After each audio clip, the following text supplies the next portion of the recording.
ठारूशाह मां ख़बर आहे अवां ताईं पहुचाए पिया। नसीर अबड़ो जी रिपोर्ट मुताबिक़ त ठारूशाह भरिसां नामालूम माण्हुनि जो शागिर्द मथां छुरियुनि जो हमिलो करे खेसि ज़ख़्मी करे फ़रार थी विया।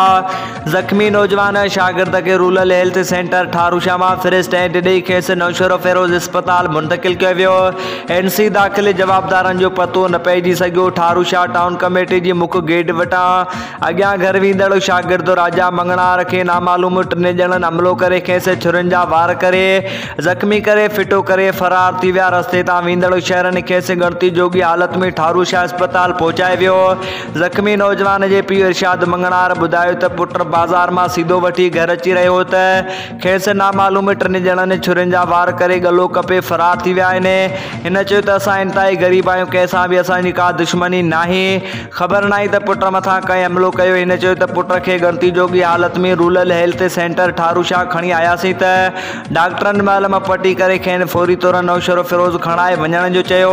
जॾहिं त अहिड़ी NC दाख़िल कराई आहे पर पुलिस जवाबदारनि खे हिन महिल ताईं गिरफ़्तार न करे सघी आहे। हिननि SSP नौशरो फ़िरोज़ खां मुतालबो कंदे चयो त फौरी तौर पुट मथां अमली अवरनि खे गिरफ़्तार करे तहफ़्फ़ुज़ ॾिनो वञे।